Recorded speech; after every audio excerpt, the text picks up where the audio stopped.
Hmm. Mungkin Mbak Laili, ada Mbak Laili di sini.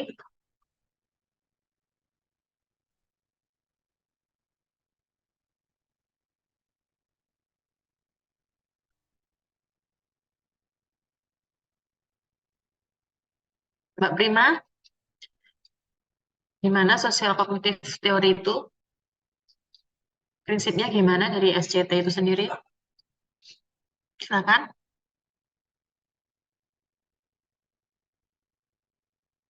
Yang lainnya boleh menjawab. Saya izin menjawab boleh Bu. Oh ya, silakan. Silakan, Mas. Menurut saya itu sosial kognitif teori itu seperti menekankan pada interaksi yang dinamis antara individu dan lingkungannya gitu. Nah, terus Hmm. yang memunculkan perilaku gitu Bu. Oke. Bisa proses pemunculan perilaku itu dari apa? Gimana dia bisa terjadi perubahan perilaku itu dari proses apa? Oh, munculnya perilaku itu dari proses apa, interaksi antara individu yang dilakukan di individu dengan lingkungan gitu. Oke, oke, makasih. Oke, tadi kan memang yang dijelaskan bahwa sosial kognitif teori itu adalah interaksi antara individu dengan lingkungannya. Nah, proses untuk terjadinya perubahan perilaku itu adalah dari dia itu melakukan apa? Suatu pengamatan ya, observasi. Ya, observasi baik secara langsung maupun tidak langsung melalui model. Ya, jadi dengan adanya prosesnya terjadinya perubahan perilaku itu mulai dari dia itu mempunyai atensinya, terus dia itu melakukan retensi, reproduksi dan juga adanya motivasi gitu ya. Nah, itu nanti dia melalui proses pengamatan tersebut ya, terus perekaman di dalam ingatannya dia, terus dia melakukan suatu tindakannya dan akan suatu adanya motivasi itu akan membuat seseorang itu mengulang kembali tindakan tersebut. Tuh. Nah, awal mulanya kalau sosial kognitif teori itu dari adanya eksperimen terhadap apa boneka Bobo, ya kan? Bobo doll di mana eh, apa ada perilaku agresif dari seorang dewasa terhadap boneka tersebut. Videonya itu ditontonkan kepada anak-anak, ternyata anak-anak akan memperlakukan hal yang sama seperti yang dia tonton. Tuh, jadi tadi ya, jadi prosesnya adalah ada suatu proses pengamatan dan juga modeling itu tadi. Nah, bedanya dengan apa namanya herd belief model. Herd belief model itu adalah adanya perubahan perilaku berdasarkan pada keyakinan bahwa seseorang itu mengalami kerentanan dan juga beresiko ya untuk mengalami penyakit tersebut atau permasalahan tersebut. Gitu ya. Jadi itu, jadi salah satu contohnya unhead belief model itu adalah ketika misalnya adanya kasus obesitas gitu ya, kalian melakukan suatu pendidikan gizi pada sekelompok orang-orang yang mengalami obesitas gitu. Nah, ketika dia menyadari bahwa dia itu apa ya sudah mengalami resiko mengalami obesitas, kemudian ketika menderita obesitas, dia itu bisa mengalami keparahan ya sampai akhirnya menderita penyakit yang lainnya. Nah, ketika dia memiliki persepsi seperti itu, ya akan lebih mudah untuk dia itu melakukan suatu tindakan. Ya, tindakannya misalnya saya akan melakukan apa namanya kontrol berat badan dan juga pola makannya. Ya, saya rasa itu manfaatnya sangat besar. Ya, saya bisa merasakan bahwa dengan melakukan kedua hal tersebut berat badan saya mengalami penurunan. Terus ya, selain ada persepsi kepercayaan bahwa mendatangkan manfaatnya, ternyata dia juga ada persepsi dalam dirinya bahwa oh ternyata ada juga hambatannya loh ketika aku tidak untuk melakukan hal tersebut itu. Hambatan apa saja yang bisa terjadi untuk mengaplikasikan penurunan berat badan maupun pengaturan pola makan itu. Ya, misalnya ajakan dari teman gitu ya untuk makan di luar ya. Terus ketersediaan makanan yang ada di rumah kayak gitu itu juga menjadi hambatannya. Tuh, jadi kurang lebih seperti itu untuk teori Gottlieb model. Secara secara umum gitu ya, dari perkuliahan pada siang hari ini itu adalah eh, kalian tuh mampu memahami bagaimana sih masalah perilaku kesehatan kaitannya dengan teori HBM itu sendiri. Nah, dari HBM itu ada beberapa variabel seperti yang telah saya singgungkan tadi bahwa ada perceived susceptibility atau persepsi dari adanya resiko seseorang itu menderita apa namanya suatu permasalahan, perceive of seriousness, seberapa serius permasalahan itu bisa dia hadapi, terus perceive of benefit, bagaimana manfaat yang dia dapat atas program yang melakukan program yang ditawarkan, dan juga perceive of barriers. Perceive of barrier itu adalah hambatan yang kira-kira didapatkan dari pelaksanaan kegiatan tersebut atau perilaku tersebut, dan yang selanjutnya adalah just to action itu adalah adanya isyarat bahwa kita itu mau melakukan tindakan tersebut. Isyarat-isyarat ini didukung adanya motivasi, ya, terus adanya penghargaan dan lain sebagainya. Selain itu, dari adanya ini kalian juga bisa mampu menganalisis dari permasalahan perilaku tersebut. Nah, bagaimana sejarah adanya hybrid model tersebut? Nah, sejarahnya dimulai dari adanya teori Lewins pada tahun 1935, di mana dia itu mengatakan bahwa adanya perubahan perilaku itu dipengaruhi oleh adanya hambatan dan juga fasilitator untuk melakukan perubahan perilaku itu sendiri. Nah, selanjutnya dikembangkan berdasarkan teori public health service pada tahun 1950, bahwa pada sekelompok psikolog itu mengembangkan bahwa meneliti sebenarnya kenapa sih orang-orang itu kok tidak mau berpartisipasi dalam pencegahan dan juga program screening. Ternyata ada yang melatar belakangi. Yang melatar belakangi diantaranya adalah teori stimulus dan juga teori kognitif. Apa teori stimulus itu? Teori stimulus itu adalah apa namanya, adanya faktor psikologis ya yang menghambat ya eh, yang menghambat adanya perubahan perilaku itu sendiri. Nah, faktor psikologis itu seperti apa gitu ya. Jadi misalnya itu ya, ketika seseorang itu melakukan sesuatu terus ternyata itu tidak berhasil gitu ya, akan cenderung tidak melakukannya itu lagi, tidak melakukan hal tersebut lagi. Jadi ketika misalnya diberikan suatu apa namanya punishment atau suatu hukuman gitu ya. Nah, ketika ada punishment itu dia akan cenderung tidak mau berbuat lagi. Tapi sebaliknya ketika adanya reward itu dia akan termotivasi untuk melakukan perbuatan tersebut. Nah, sedangkan kognitif teori itu adalah hipotesa yang menyatakan bahwa adanya ekspektasi dari individu tersebut, apakah manfaatnya, perilaku sikapnya, ekspektasinya terhadap adanya perubahan perilaku itu sendiri. Ada juga yang namanya value ekspektasi teori. Ekspektasi itu adalah kepercayaan. Percayaan seseorang apakah bisa melakukan perubahan perilaku. Outcome-nya apa? Outcome-nya perubahan perilaku itu sendiri. Nah, social hybrid model itu termasuk dalam value ekspektasi teori. Ya, didasarkan pada asumsi bahwa seseorang itu dapat menghindari adanya sakit dan juga bisa tetap mendapatkan status sehat. Nah, selain itu, orang-orang itu juga percaya bahwa spesifik dari kesehatan, perilaku kesehatan yang spesifik itu bisa, ya, pencegahannya spesifik, ya, itu bisa mencegah mereka itu dari penyakit, adanya penyakit dan juga apa namanya, eh, mencegah dari adanya penyakit dan menjaga dia itu tetap sehat. Nah, pengembangan dari teori HBM ini itu ada dari adanya sekelompok orang sebanyak 1.200 orang dewasa, ya ternyata ketika mereka itu merasa mereka itu beresiko untuk menderita TB, nah mereka itu akan melakukan screening TB itu sendiri. Ya, jadi ketika dalam sekelompok masyarakat, seperti yang saya sampaikan, mereka itu merasa itu beresiko, ya mengalami resiko, memiliki bisa mengalami keparahan, ya penyakitnya bisa mengalami keparahan. Nah, dia itu akan melakukan pengobatan atau melakukan screening untuk bisa mendeteksi apakah saya itu TB atau enggak.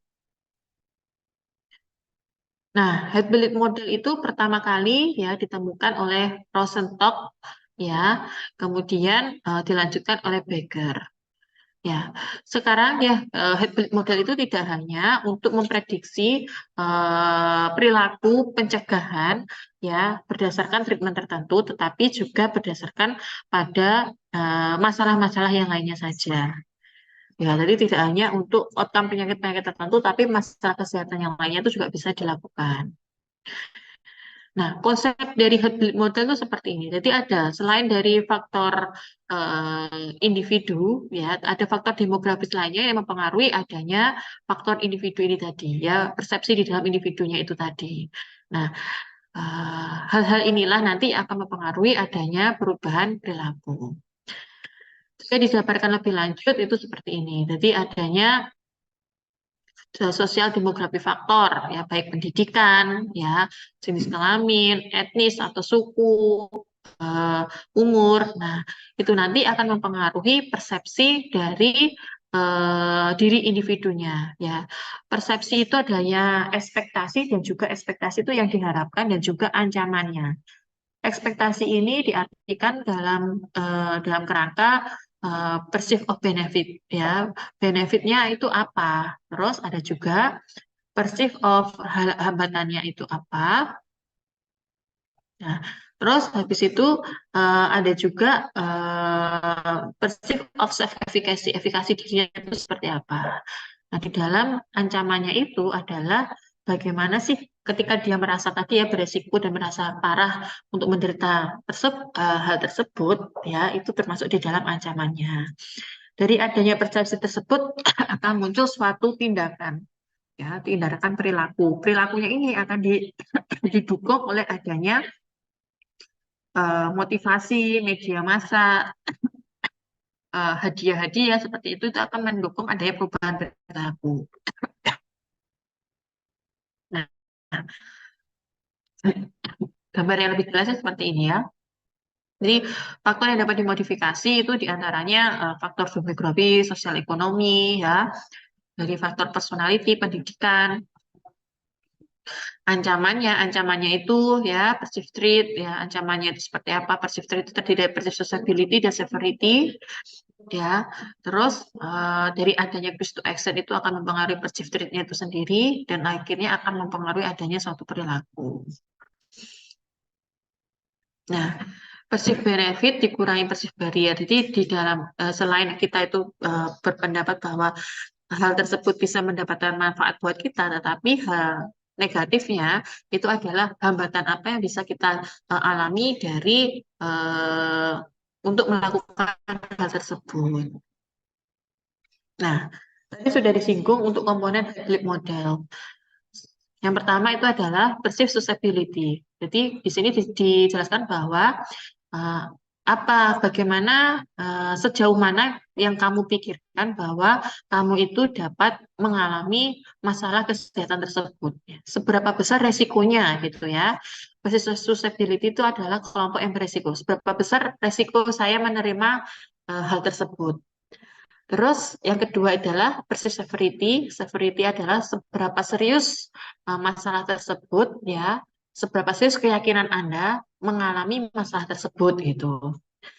Terus yang keempat adalah yang ketiga adalah perceived benefit. Perceived benefit itu adalah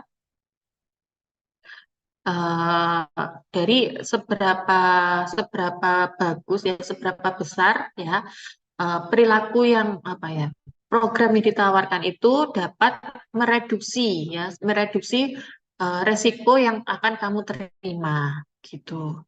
Terus bariernya adalah uh, aspek negatif ya, aspek negatif ya yang akan bisa diterima dari menjalankan rekomendasi itu apa ya, itu hambatannya tuh. Jadi, apa namanya? Ketika kita melakukan apa sih hambatan apa yang bisa kita terima ya ketika melakukan hal tersebut.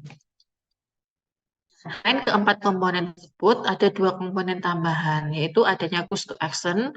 Push to action itu adalah faktor yang bisa menyebabkan seseorang itu akan berubah atau ingin berubah. Jadi istilahnya adalah adanya isyarat, ya, isyarat yang menandakan bahwa perubahan perilaku itu akan terjadi. Terus self efikasi itu adalah merupakan keyakinan ya, keyakinan seseorang ya apakah dia itu mampu atau tidak untuk melakukan perubahan perilaku. Nah, Satu contohnya, ketika kita masuk ke dalam contohnya, apa sih contoh dari susceptibility illness? Susceptibility tadi apa? Seberapa besar kita menderita, seberapa besar kita menderita hal tersebut atau resikonya itu seperti apa? Jadi misalnya kaitannya dengan rokok, dengan penyakit paru-paru dan juga penyakit jantung. Jadi dia berkeyakinan bahwa ketika saya merokok, ya peluang saya untuk menderita penyakit jantung itu, ya penyakit kanker paru-paru itu lebih besar daripada yang lainnya. Jadi dia memiliki persepsi seperti itu, keyakinan bahwa oh rokok itu bisa apa ya meningkatkan resiko saya untuk menyebabkan penyakit kanker paru. Parahannya seperti apa? Ya, tingkat keparahannya itu eh, bahwa dia mengira kanker paru itu merupakan penyakit yang sangat serius loh. Saya mempunyai keyakinan seperti itu. Nah, dengan adanya keyakinan seperti itu, ya eh, apa namanya? eh hambatan ya. Hambatan apa yang bisa barriers? Ya, barriers ini tidak hanya dari segi uangnya saja atau tapi juga dari psikologisnya. Salah satu contohnya adalah ternyata masalah psikologisnya itu adalah berhenti merokok itu akan membuat saya itu mudah marah gitu ya. Jadi eh, apa ya hambatannya itu seperti itu. Ya, ketika saya berhenti merokok, ternyata yang saya rasakan saya ini mudah marah gitu ya. Itu sesuatu hal yang susah saya hindari gitu ya. Jadi kaitannya kos ini ya, kos yang akan menyebabkan timbulnya perilaku ya, baik itu terjadi maupun itu tidak hanya berkaitan dengan uang ya berupa uang, tetapi juga masalah psikologis ya. Tadi kayak rasa khawatir, rasa malu dan lain sebagainya. Dan kaitannya dengan rokok, di sini dijelaskan bahwa masalahnya di antara adalah ketika berhenti merokok, saya akan merasa mudah marah seperti itu. Nah, adanya susceptibility to illness dan severity of the illness dan juga biaya untuk melakukan perilaku tersebut itu digolongkan sebagai perceive of threat atau persepsi dari adanya ancaman itu tadi. Nah, ancaman itu sendiri ya itu apa namanya bisa menghambat untuk seseorang itu berubah apa ya melakukan perubahan perilaku. Nah,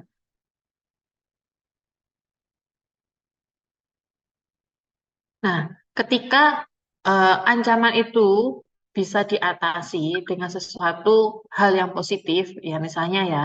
Nah, hal tersebut tidak akan berarti apa-apa ketika memang dari orangnya sendiri itu sudah tidak menginginkan ya tidak ada harapan lagi atau hopeless ya. Jadi meskipun kita sudah mengantisipasi ya ancamannya A, B, C, D ya alternatif solusinya A, B, C, D gitu kan ya untuk mengatasi ancaman tersebut gitu. Misalnya tadi ketika saya berhenti merokok ternyata saya itu mudah marah. Kita menawarkan solusi misalnya apa namanya dengan memberikan apa namanya video-video yang lucu seperti itu. Nah, ternyata hal tersebut juga tidak akan berarti apapun ketika memang dari orangnya sendiri sudah tidak ada keyakinan, ya sudah tidak hopeless bahwa dia itu bisa berhenti merokok gitu maksudnya. Nah, bagaimana bisa mengurangi adanya ancaman tersebut? Ya, seperti yang saya sampaikan tadi, ancaman itu bisa diatasi dengan memberikan alternatif solusi. Ya, jadi solusi yang diberikan itu berbeda-beda tergantung pada keyakinan akan manfaat yang dia terima dari solusi yang kita berikan. Nah, manfaat ya, manfaat itu perceive of benefit itu adalah persepsinya kita ya seberapa besar sih apa ya program tersebut bisa menyelesaikan atau mengurangi resiko saya terkena dari hal tersebut. Nah, jadi persepsi benefitnya misalnya adalah ternyata saya berpersepsi bahwa dengan berhenti merokok tersebut saya akan menghemat uang uang yang saya pengeluaran uang untuk merokoknya itu tadi. Jadi menghemat uang. Terus good to action, ya good to action itu adalah isyarat, isyarat yang menandakan bahwa seseorang itu mau untuk bertindak. Contohnya ketika kaitannya dengan rokok itu tadi, ya cost-to-excel faktor internalnya adalah ketika ternyata nafas saya itu sudah mulai terengah-engah ya, nafas saya sudah seperti ini. Berarti ya mau nggak mau saya akan memberikan isyarat untuk bisa berhenti merokok. Yang eksternalnya misalnya adalah adanya materi-materi yang kalian dapat dari leaflet seperti itu ya, adanya eh, materi dari sosial media dan lain sebagainya.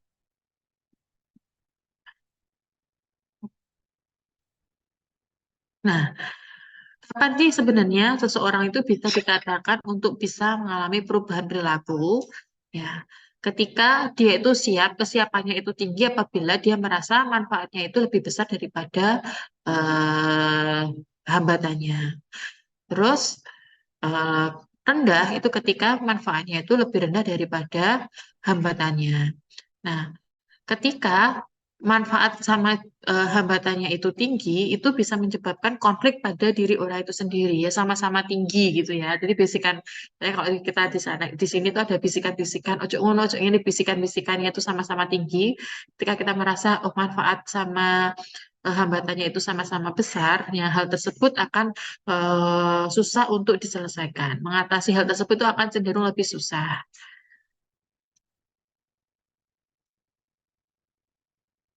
Kemudian variabel lainnya ya itu adalah eh, bisa digunakan untuk menyiapkan suatu atau mensiasati tindakan ya untuk mempertimbangkan adanya hal lain di luar perceived benefit, perceived apa namanya barriers itu bisa memperhatikan adanya faktor demografi.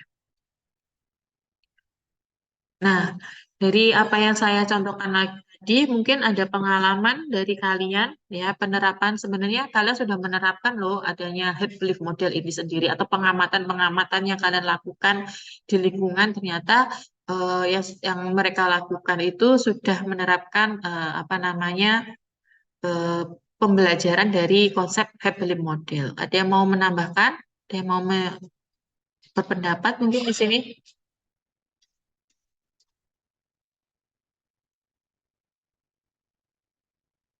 Bahkan mungkin Mbak Faiz mau memberikan contoh.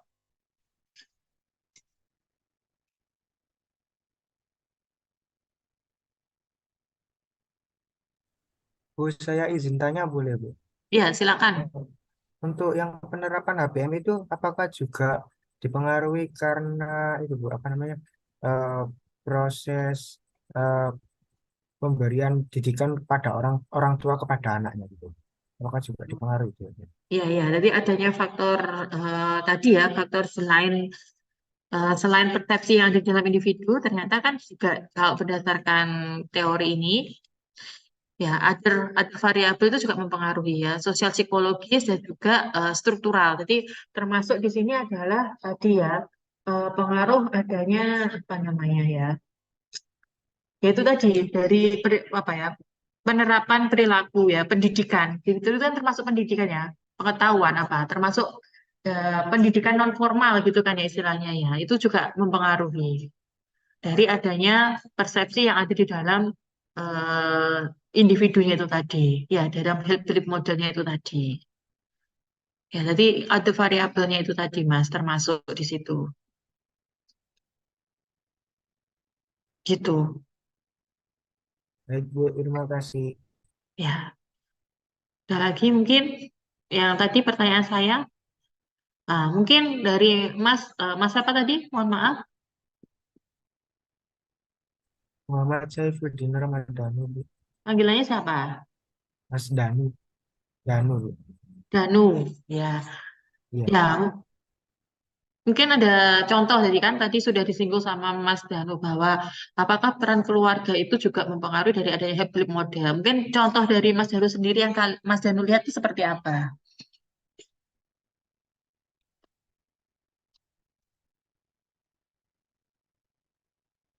Silakan.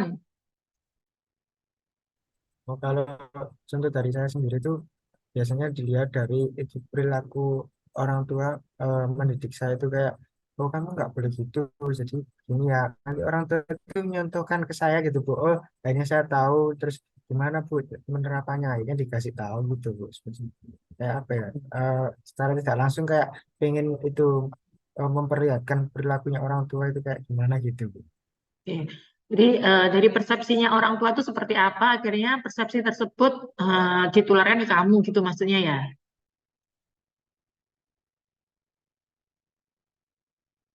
Oke. Mungkin ada yang lainnya, ada yang mau menambahkan, ada yang mau memberikan contoh penerapan dari hybrid model itu seperti apa dalam kehidupan sehari-hari mungkin.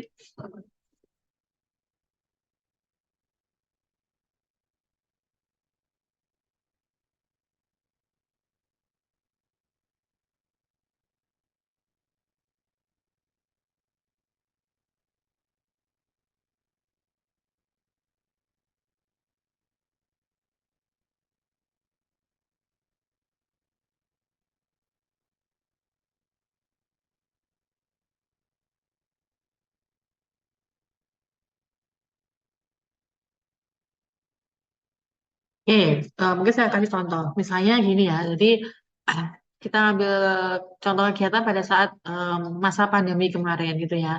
Jadi ketika masa pandemi, saya merasa bahwa saya ini akan berpeluang besar, beresiko besar untuk menderita COVID gitu ya. Nah, kalau saya rasa apa sih yang ketika saya sudah beresiko ya keparahannya itu seperti apa ya tingkat keparahannya bisa sampai meninggal dunia gitu ya. Jadi persif itu yang tertanam di dalam diri saya persif severity yang dan susceptibility-nya itu seperti itu. Jadi saya merasa saya beresiko dan ketika saya beresiko nanti ketika sudah terkena COVID itu akan bisa menyebabkan sampai kematian gitu. Nah, apa yang bisa saya lakukan gitu ya? Saya meyakini bahwa dengan melakukan isolasi mandiri itu ya, itu bisa mengurangi resiko saya untuk menderita COVID gitu. Nah, ketika saya punya keyakinan tersebut ya, mengetahui manfaatnya gitu ya. Nah, saya akan melakukan hal tersebut gitu ya. Nah, meskipun ada hambatan-hambatan yang bisa saya terima terkait penerapan isolasi mandiri di antaranya misalnya ada kebutuhan mendesak yang mewajibkan saya untuk keluar rumah seperti itu ya. Nah, nah, untuk melakukan perubahan perilaku tersebut, hal yang bisa apa ya, hal yang bisa mendorong lainnya, call to action-nya, isyaratnya, misalnya saya mulai batuk-batuk gitu ya. Nah, itu akan mendorong saya untuk melakukan isolasi mandiri gitu. Terus ketika saya membaca-baca internet gitu ya, informasi-informasi dari internet menyatakan bahwa isolasi mandiri itu manfaatnya seperti ini. Nah, itu akan mendukung saya untuk melakukan perilaku tersebut. Nah, itu salah satu contohnya. Mungkin ada yang punya gambaran lainnya gitu. Contoh lainnya, silakan.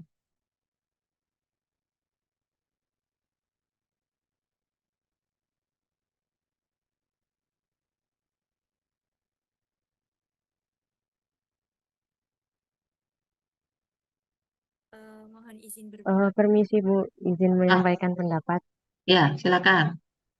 Baik, jadi untuk kasusnya sendiri, permasalahannya itu karena dari perceptibility sendiri, Hmm? diri saya sendiri itu sering terkena penyakit MAH begitu Bu. Mm-mm. Em, jadi saya rentan untuk terkena penyakit MAH karena mungkin sering makannya tidak teratur dan juga pola makannya sendiri tidak terjaga. Kemudian untuk perceived seriousness-nya sendiri, jadi pernah dulu sempat ketika penyakit saya itu kambuh sampai rasanya itu perut sakit sekali dan juga ketika diperiksakan ke dokter hingga dalam jangka waktu kurang lebih 3 minggu itu saya diberikan masukan oleh dokter untuk dalam waktu 3 minggu itu hanya makan bubur terus tidak boleh makan makanan yang pedas, asam dan juga makanan yang penyedapnya tinggi. Jadi bisa dibilang mungkin itu salah satu kejadian kambuh yang paling parah untuk saya sampai saya muntah,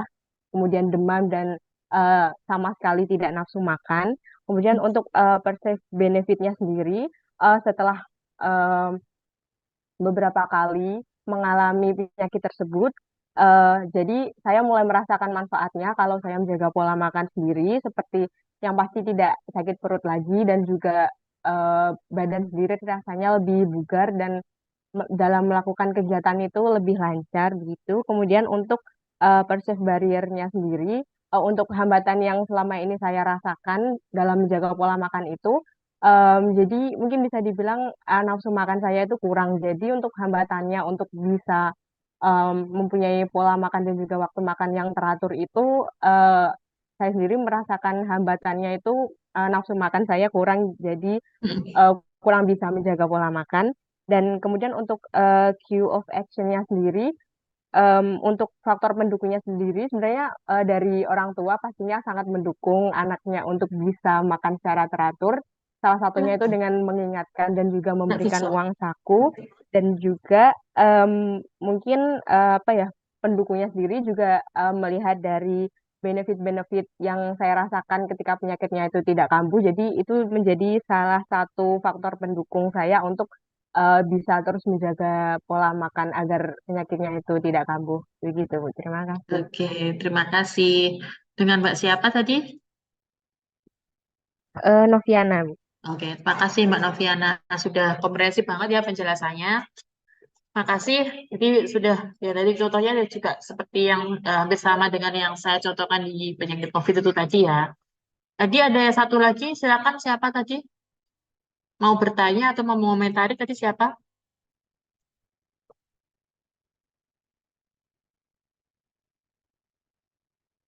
Ada? Nggak ada. Oke, jadi di sini yang mau saya ingatkan adalah ketika kalian melakukan suatu pendidikan gizi gitu ya. Jadi ketika melakukan menggunakan misalnya nanti melakukan pendidikan gizi, terus kalian melihat bagaimana sih penerapan dari hybrid modelnya itu sendiri. Nah, nanti jangan lupa dilihat dari faktor-faktor yang mendukung adanya hybrid model itu tadi ya. Kalian lihat gitu ya. Ada nggak sih mereka merasa beresiko nggak gitu. Nah, pertanyaan-pertanyaan tersebut itu nanti harus ditanyakan ketika kalian melakukan pendidikan gizi itu tadi. Ya, jadi konsep-konsepnya itu harus dipakai. Nah, salah satu contoh lainnya dalam penerapan hybrid model itu adalah untuk melakukan apa namanya, eh, apa namanya kesembuhan dari lansia terhadap penyakit hipertensi. Ya, nah, itu di sini dia mengembangkan suatu kuesioner, bagaimana sih persepsi mereka, mulai dari persepsinya mereka terhadap penyakit hipertensi itu seperti apa, ya, resikonya gimana, tingkat keparahannya gimana, sampai juga barriersnya itu apa. Jadi di sini tuh sudah ada kuesioner-kuesionernya. Nanti mungkin kalian ya ketika skripsi ingin mengambil masalah hipertensi khususnya pada lansia ya berdasarkan teori Heblip model itu kuesionernya yang di sini tuh bisa dipakai. Ya, jadi di sini sudah ada validitasnya. Ya, jadi ada 49 pertanyaan mulai dari efikasi apa namanya resikonya, keparahannya, persepsi terhadap ancamannya itu seperti apa, manfaat, sampai apa namanya efikasinya itu gimana. Ya, ternyata dari 49 pertanyaan ini hanya 2 pertanyaan aja yang tidak valid gitu ya. Jadi pertanyaan lainnya itu bisa digunakan. Ketika kalian tertarik melihat masalah hipertensi pada lansia dengan penerapan Heblip model, kuesioner ini bisa kalian pakai. Hal yang lainnya yang bisa kalian apa ya, lihat ya penerapan dari Heblip model itu adalah tadi kalau saya contohkan ada untuk kepatuhan pada saat isolasi mandiri. Yang lainnya bisa diterapkan dalam kepatuhan dalam mengkonsumsi vitamin atau suplemen. Nah, ternyata berdasarkan hasil penelitiannya ini, ya semakin dia merasa dia itu beresiko, semakin dia itu apa ya mengkonsumsi vitamin C. Begitu sebaliknya, ketika hambatannya besar untuk melakukan apa namanya hambatan ya persepsi benefit perceived of barriernya itu semakin tinggi, maka semakin rendah dia itu dalam kebiasaan mengkonsumsi vitamin C. Ya, persepsi hambatannya itu tinggi, maka dia itu akan semakin rendah akan mengkonsumsi semakin rendah dalam mengkonsumsi vitamin C-nya. Itu ya. Jadi kan ini di sini dijelaskan bahwa semakin tinggi perceived barriernya akan semakin rendah asupan vitamin C-nya. Ketika hambatannya itu rendah, maka konsumsi vitamin C-nya itu akan semakin tinggi. Gitu. Ya, jadi ini beberapa artikel yang bisa kalian pakai ya. Tadi kan kalau di Kesmas tuh biasanya ditanyain konsep teorinya tuh apa ya. Kalian menentukan faktor-faktor untuk melihat ya, misalnya apa namanya kepatuhan terhadap apa konsumsi tablet tambah darah gitu ya. Kalian ingin melihat kepatuhan konsumsi tablet tambah darah berdasarkan teori Hebel model. Nah, itu bisa diterapkan. Nah, mungkin ada pertanyaan di sini, Bu. Eh, Pertanyaannya ini ini kan untuk hipertensi ya. Apakah itu bisa digunakan untuk kasus lainnya? Bisa. Jadi disesuaikan saja dengan kasus yang akan kalian gunakan. Gitu. Bisa dimodifikasi. Ya, oke. Itu untuk teori Heplic model. Mungkin ada yang didiskusikan sebelum kita masuk ke kuisnya.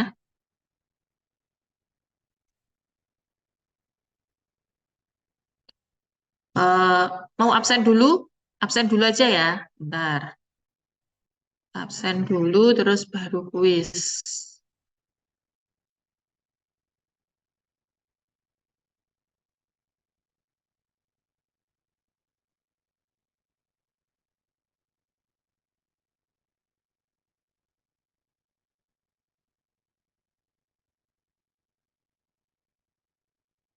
Mati lampu.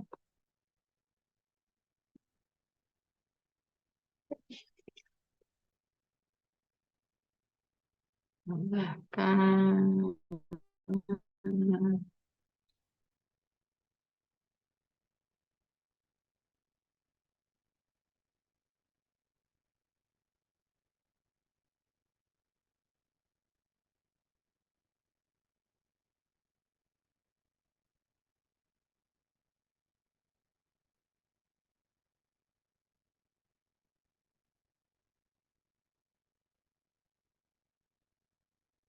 silakan.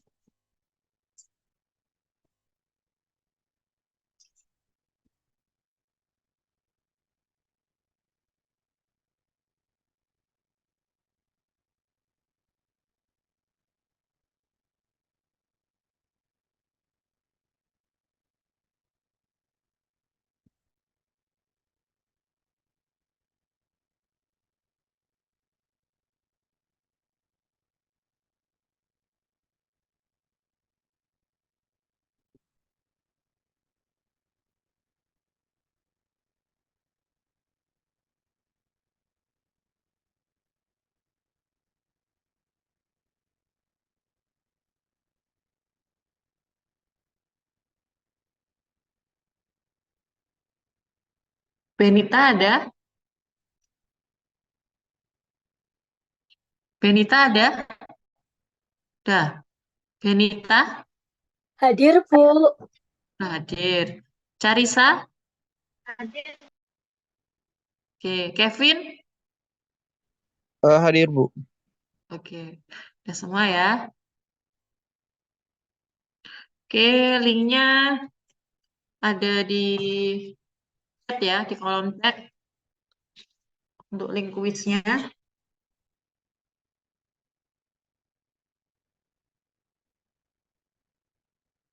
Silakan dikerjakan. Waktunya 10 menit ya.